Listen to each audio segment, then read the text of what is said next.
आगे आता है अपीयरेंस। अपीयरेंस के अंदर अगर मैं बात करूं, जैसे हम देख लेते हैं, अपीयरेंस पे मैं जाता हूं। सबसे पहले आपके पास है थीम्स। ये हम डिटेल में स्टडी करेंगे, थीम्स क्या चीज होती है, इसको अपलोड कैसे करते हैं, इसको ऐड कैसे करते हैं। अगर मैंने थीम पे क्लिक किया तो मेरे सामने 3 बता रहा है, पहले से थीम है, ये पहले से इंस्टॉल्ड थीम है, वर्डप्रेस के डिफॉल्ट थीम्स है। आप इनको सिंपली इधर से एक्टिव कर लो। मैं लेट्स सपोज इसको जाके एक्टिव कर लेता हूँ, तो ये मेरा दूसरा थीम एक्टिव हो गया। अगर मैं लेट्स सपोज मैं जाके फ्रंट एंड पे व्यू साइड करता हूँ, तो अब पहले किसी और तरह का था, अब इस तरह का आ रहा है। तो ये सिर्फ थीम्स है। मैं तीसरा लेट्स सपोज मैं एक्टिवेट करता हूँ, मैंने उसको खत्म कर दिया। अब मैं इसको जाके रिफ्रेश करता हूँ, तो ये मेरा किसी और तरह का हो गया। तो इसको अगर सिंपली हम बात करें तो थीम आपका लेआउट है, लेआउट किस तरह का होगा। और सबसे ज्यादा यूज हमने लेआउट्स का करना है, लेआउट्स का और प्लगइन्स का, यानी कि थीम्स का और प्लगइन्स का। आगे आता है कस्टमाइज। कस्टमाइज जो आपके पास थीम है, हम इसको कस्टमाइज, थीम को हम कस्टमाइज कैसे कर सकते हैं कि अगर मैं इसके ऊपर क्लिक करूंगा तो मेरे पास ऑप्शन खुल जाएगी। हर थीम की अपनी ऑप्शंस होती है। कोई थीम लिमिटेड ऑप्शंस प्रोवाइड करता है, कोई थीम बहुत ज्यादा ऑप्शंस प्रोवाइड करता है। अब अगर मैं बात करूं तो ये मुझे बता रहा है कि साइट का टाइटल इस वक्त ये है, टैगलाइन ये है। ये हम डिटेल में सारा डिस्कस करेंगे। अभी मैंने सिर्फ आपको ओवरव्यू देना है कि यार ये चीजें क्या है। कि इसके बाद अगर मैं इधर बैक पे आऊँ तो ये आपको कलर्स बता देगा कि आपकी वेबसाइट के कलर्स कौन से, बैकग्राउंड कलर लेट्स सपोज मैं कर देता हूँ ब्लैक हो जाए, वो एट द मोमेंट ब्लैक है, मैं कहता हूँ व्हाइट हो जाए तो देखो व्हाइट हो गया। मैंने ब्लू किया, ब्लू हो गया। Page background colour at the moment white है, मैंने ब्लैक कर दिया। लिंक कलर जो है वो मैं रेड कर देता हूँ, अभी एट द मोमेंट सिर्फ ये हेलो वर्ड का लिंक है। फिर मैंने मेन टेक्स्ट कलर मैंने इसके ऊपर व्हाइट कर दिया, मैंने सेकेंडरी टेक्स्ट कलर इसके ऊपर मैंने व्हाइट कर दिया। तो इससे आपको एक आइडिया होगा कि यार ये क्या चीज़ है। उसके बाद आ गया आपका हेडर इमेज। हेडर इमेज आपने कोई डाली नहीं हुई, आप डाल सकते हो। मैं लेट्स सपोज मैंने ये मैंने एक इमेज ऐड की थी इसके अंदर, ये मैंने डाल दिया। ये मैंने लेट्स सपोज क्रॉप इमेज करके, वो कह रहा है आपकी डायमेंशंस ठीक नहीं है, तो मैंने वो करके डाल दिया। तो अब ये देखो ये आपकी इमेज आ गई हेडर के अंदर। उसके अलावा बैकग्राउंड इमेज आ जाएगी। बैकग्राउंड इमेज लेट्स सपोज मैं यही डाल देता हूँ, तो वो भी देखो बैकग्राउंड पे भी इमेज आ गई है। अगर आप ये पीछे देख लो तो बैकग्राउंड पे इमेज आ चुकी है, अब कलर नहीं है। उसके अलावा मेन्यूज आ जाते हैं, मेन्यूज हम स्टडी करेंगे। विजिट्स आ जाते हैं, विजिट्स भी हम स्टडी करेंगे। तो ये भी हमें चीज़ क्लियर हो जानी चाहिए कि यार अपीयरेंस के अंदर हमारी क्या क्या चीज़ें आती है। और ये अपीयरेंस के अंदर जो भी चीज़ें, ये थीम से रिलेटेड है। थीम आपको अपनी ऑप्शंस प्रोवाइड करता है कि ये चीज़ें आप इसको एडिट करो, आप इसको इस तरह लेके चलो।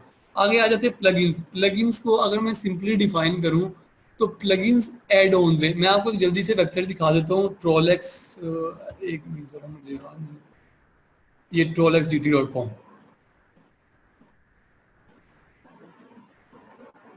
ये अब आपके पास वेबसाइट है जो मैंने अपने क्लाइंट के लिए बनाई थी स्पेनिश के अंदर। अब इसके अंदर ये सारा जो मैंने बनाया हुआ ये तो मैंने आसानी से बना लिया, लेकिन मुझे क्लाइंट कहता है कि यार मुझे सोशल मीडिया बटन्स चाहिए जो कि मेरे साइड पे हो। तो अभी इधर आप साइड पे ये बटन्स देख रहे होंगे, ये सारों को नजर आ रहे होंगे, फेसबुक का, ट्विटर का, इंस्टाग्राम का, गूगल प्लस का, और ये पता नहीं क्या चीज़ है, मुझे इसका पता नहीं। हाँ, लिंक्डइन और इंस्टाग्राम है, ठीक है। तो ये चीज़ मैंने किस तरह ऐड की है, ये मैंने प्लगइन से ऐड की है। अगर मैं इधर प्लगइन्स में जाता हूँ तो ये मुझे बता रहा है यार ये आपके प्लगइन इंस्टॉल पहले से हुए हुए हैं। और अगर आपने कोई न्यू ऐड करना है तो ऐड न्यू करता हूँ मैं। मेरे पास एक लिस्ट पड़ी है उन प्लगइन्स की जो आपको डेली यूज में आएंगे, जो आपको क्लाइंट आपसे डिमांड करेगा और आपको वो यूज करने होंगे। मैं आपको हर बच्चे को वो लिस्ट दे दूंगा। और अगर लेट्स सपोज कोई प्लगइन नहीं यूज करना आ रहा है तो हमारे पास यूट्यूब पे आप किसी भी प्लगइन को यूज कर सकते हो। अब ये वो प्लगइन्स बता रहा है आगे आप जो इंस्टॉल कर सकते हो। अगर लेट्स सपोज मैंने स्पीड ऑप्टिमाइजेशन करनी है तो एक प्लगइन है W3 कैश, W3 कैश के नाम से। मैं भी आपको एग्जांपल दे रहा हूँ, मैं आपको इनको यूज करना सिखाऊंगा। तो आप क्या करोगे, इसे इंस्टॉल नाउ कर लोगे।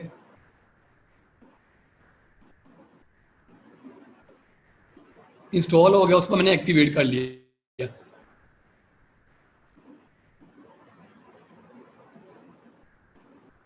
अब जब मैंने एक्टिवेट कर लिया है तो ये मेरे पास इधर साइड पे ऑप्शन आना शुरू हो गई परफॉर्मेंस की। तो जो आप प्लगइन इंस्टॉल करते जाओगे उसकी ऑप्शन आपके इधर साइड पे आती जाएगी। तो वो फिर आप उसको स्टडी करके उसको ऑपरेट करना सीख लोगे। वो हम बाद में सीखेंगे किस तरह ऑपरेट करना सीखना है। लेकिन प्लगइन्स का हर बंदे को पता होना चाहिए कि एड ऑन्स जो होते हैं कि लाइक मैंने वेबसाइट की स्पीड इंक्रीज करनी है, मुझे सोशल मीडिया बटन्स चाहिए, मुझे एक अच्छा सा कॉन्टैक्ट फॉर्म चाहिए, मुझे ये चाहिए, मुझे वो चाहिए। ये सारे आपके प्लगइन्स से आएंगे। अगर आपके वर्डप्रेस के ऊपर प्लगइन्स नहीं है, आप प्लगइन्स, यही तो मसला है wordpress.com और wordpress.org में। wordpress.com आपको प्लगइन अपलोड नहीं करने देता है, और अगर आप प्लगइन अपलोड नहीं कर सकते तो किसी आपका वर्डप्रेस का फायदा है ही नहीं, आप उससे कस्टमाइजेशन नहीं कर सकते हो। आगे आता है यूजर्स। यूजर्स का क्या सीन होता है कि लेट्स सपोज अगर आपके पास क्लाइंट है, उसने वर्डप्रेस इंस्टॉल किया हुआ है, अब या तो ये कि वो आपको सीधा वर्डप्रेस डिटेल्स दे देगा, अगर तो वो दे दे तो बेस्ट है।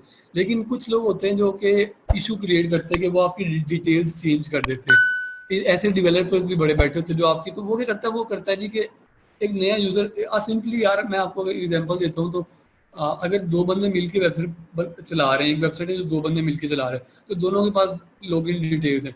तो एक बंदे को, अब अगर किसी बंदे ने फेसबुक पेज कभी चलाया हो, तो उसके अंदर कोई एडमिन होता है, कोई एडिटर होता है, अगर पेज रोल्स होते हैं, तो इसके अंदर भी सेम उसी तरह है कि मैंने कोई न्यू यूजर बनाना है, मैं कहता हूँ मैंने आदिल को यूजर बनाना है, मैंने आदिल लिख दिया, मैं आदिल की ईमेल लिख दूंगा, फिला फिला फिला, मैं उसका नेम लिख दूंगा, मैं उसका लास्ट नेम लिख दूंगा, और उसके अलावा मैं उसका पासवर्ड शो कहते हैं, ये मैं पासवर्ड उसको सेंड कर दूंगा। अब ये आगे मुझसे पूछ रहा है उसका रोल क्या होगा, तो मैं उसको कंट्रीब्यूटर रख सकता हूँ, एडिटर रख सकता हूँ, एडमिनिस्ट्रेटर रख सकता हूँ। एडमिन सबसे बड़ा रोल है। एडमिन के अंदर ये रोल होता है कि वो आपका, जिस बंदे ने रोल प्रोवाइड किया है, वो उसका रोल भी चेंज कर सकता है। लेकिन मैं इसके अंदर लेट्स सपोज, जो मोस्टली क्लाइंट्स मुझे देते हैं वो अपनी डिटेल सेंड कर देते हैं, तो हमें इसका यूज नहीं पड़ता है। लेकिन लेट्स सपोज अगर वो मुझे एडिटर की डिटेल सेंड करेंगे, तो मैं एज एडिटर हूँ, मैं चेंजिंग कर सकता हूँ, लेकिन मैं रोल्स चेंज नहीं कर सकता हूँ। आगे आ जाता है ऑथर। ऑथर क्या होगा, जो सिंपल आगे के पोस्ट लिख सकता है, पोस्ट कर सकता है, और कुछ नहीं कर सकता है। कंट्रीब्यूटर का मुझे अभी आइडिया नहीं है। सब्सक्राइबर क्या है कि सिर्फ आपके आगे ब्लॉग को सब्सक्राइब कर सकता है कि यार मुझे रेगुलर नोटिफिकेशन आती रहे। तो हमें इधर यूजर का भी थोड़ा बहुत क्लियर हो जाना चाहिए कि यूजर क्या चीज़ है। यार सिंपली फेसबुक पेज के अंदर अगर आप 2 से 3 बंदे उसको मैनेज कर रहे हो, तो एक बंदा उसके अंदर एडमिन होगा, 2 भी एडमिन हो सकते हैं, लेकिन तीसरा उसके अंदर एडिटर हो सकता है, चौथा उसके अंदर सिर्फ पोस्ट करने के लिए हो सकता है। तो सिंपली ये चीज़ है। उसके बाद आता है टूल्स। टूल्स को भी हम यूज करना नहीं सीखेंगे जब हम इसके अंदर वर्डप्रेस, जब हम प्रॉपर एक वेबसाइट बिल्ड करेंगे तब हम टूल्स यूज करेंगे। आगे आ जाता है सेटिंग्स। सेटिंग्स का हमें यूज बहुत कम पड़ता है। ये ये नहीं कि सारे बता रहा है कि ये सेटिंग्स हैं। अगर मैं इधर जर्नल में आ जाऊं, यार ये सारा ओवरव्यू मैं आपको इंशाल्लाह नेक्स्ट लेक्चर के अंदर इस चीज का डिटेल बताऊंगा आप कि पढ़ा रहे हैं, ये अच्छा है कि पहले ओवरव्यू, पहले टूल का यूजेज बंदे को समझा दिया जाए, उसके बाद जब उसको इस्तेमाल करना सिखाया जाए तो वो बंदे के लिए आसान होता है सीखना उसको। यार मोस्टली एक भाई पूछ रहे हैं परचेज प्लगइन यूज करेंगे, मोस्टली हम जो है वो क्रैक्ड वर्जन यूज करते हैं। पाकिस्तान के अंदर भी क्रैक्ड वर्जन नहीं चलता है। मैं आपको वो साइट्स बताऊंगा कि आप वो किस तरह यूज कर सकते हो। स्टूडेंट, आप मुझे सर ये एक बात बताइएगा कि इतने बेस्ट वे में डायरेक्ट ऑनेस्ट तरीके से एक एक चीज को वेल एक्सप्लेन करके कोई बंदा आपको ऐसे पढ़ाएगा, एक्सपर्ट से एक्सपर्ट भी होना, तो वो इतना बेसिक पे नहीं पढ़ाएगा। नेवर एवर कि मेरे पास अपना एक अच्छा एक्सपीरियंस है 2.5-3 साल का, लेकिन मुझे इतना अच्छा मेंटोर नहीं मिला, स्पेशली इस फील्ड के अंदर।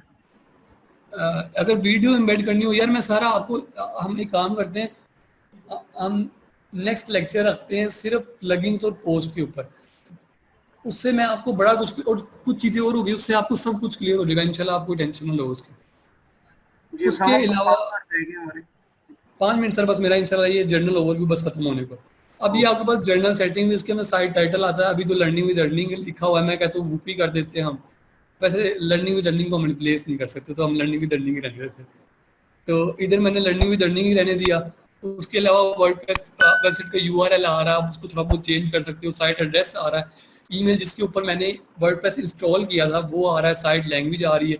मैं अगर अरबी कर दूं तो काम कुछ ज़्यादा ही खराब हो जाएगा। मैं करके देखते हुए देखो, मैंने अरबी कर दी तो इधर हमारी जो वेबसाइट है वो अरबी में आ जाएगी। लेकिन अभी वो देखो ना, अभी मिलना नहीं है ऑप्शन, हमने चेंज कैसे किया। ये सारी आपकी अरबी में आ गई, तो आप इससे लैंग्वेज चेंज, ये अरबी मैंने की थी, इधर से मैं इंग्लिश ही कर दूँ यार, ये काम मेरा ख़राब ही हो गया। हाँ, इंग्लिश यूके कर देते बस, ठीक है। और इधर से जाके सेव चेंज। तो इस तरह किसी भी लेट्स में अगर बंदे को इंग्लिश नहीं भी आती है, वो उर्दू के अंदर वर्डप्रेस को ऑपरेट कर सकता है। इसके अंदर हर लैंग्वेज की ऑप्शन है। ये मेरी इंग्लिश दोबारा आ गई। उसके अलावा अगर मैं राइटिंग के अंदर जाऊँ, तो राइटिंग के अंदर इस चीज़ का आपको यूज़ नहीं पड़ेगा, मैं आपको यूज़ सिखाऊंगा भी नहीं इसका। इसको आप डेफिनेटली साथ साथ ऑपरेट करोगे आ जाएगा, लेकिन इसका यूज नहीं पड़ता है। मैंने आपको वो ऑप्शन सिखाने हैं जिसका आपको फायदा है। वर्डप्रेस पूरा एक्सप्लेन करने बैठोगे तो वो इतना कुछ आ जाएगा, इतना कुछ आ जाएगा कि आपको यूज भी नहीं। तीसरा मैंने अभी आपको यूजर ऑप्शन बताया। यूजर ऑप्शन यार मैंने अभी तक 100+ वेबसाइट बनाई है, मुझे यूजर ऑप्शन की जरूरत नहीं पड़ी है। उसके अलावा अगर मैं इस सेटिंग में बात करूँ तो मुझे जर्नल की जरूरत नहीं पड़ी, मुझे राइटिंग की जरूरत नहीं पड़ी, मुझे रीडिंग की जरूरत पड़ती है। रीडिंग में क्या है जी कि वो कह रहा है कि आपने स्टैटिक वेबसाइट बनानी है कि आपने लेटेस्ट ब्लॉग पोस्ट वाली वेबसाइट बनानी है। तो इसमें आपको शायद डिफरेंस याद आ गया हो कि स्टैटिक वेबसाइट क्या चीज़ है जिसके अंदर ब्लॉग पोस्ट आप नहीं करते हो। लेटेस्ट पोस्ट वाली वेबसाइट कौन सी होगी जिसके ऊपर आपके होम पेज पर बार बार नई से नई पोस्ट आती। तो हमें ये चीज़ भी क्लियर है। उसके अलावा अगर मैं बात करूं तो ये डिस्कशन है मीडिया की सेटिंग्स है, डिस्कशन है परमा लिंक्स है, प्राइवेसी है।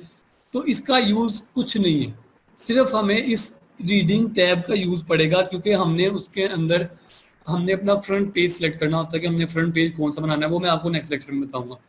उसके अलावा ये डिस्कशन है, डिस्कशन में देख लो कि यार वो कह रहा है मुझे नोटिफिकेशन आनी चाहिए, मुझे कमेंट अगर आए तो मुझे नोटिफिकेशन आए। इस तरह की सेटिंग्स है, आप इसे पढ़ोगे तो सिंपली इसके अंदर कोई रॉकेट साइंस नहीं है। लेक्चर ओवरफ्लो ने कह दिए, ये पहली दफा कुछ मैंने ये नई टर्म सुनी है कि लेक्चर असल में सर अभी सिर्फ ओवरव्यू दे रहा हूँ ना, तो इसलिए मल्टीपल चीजें लोग सोच रहे हैं यार ये पता नहीं क्या चीजें करें। हमने अब 2 घंटे की क्लास प्लान की हुई थी कि 2 आवर्स की कंजक्टिव क्लास हम करेंगे हर कोर्स की, तो अभी तो 1 घंटे में आपकी बस होगी।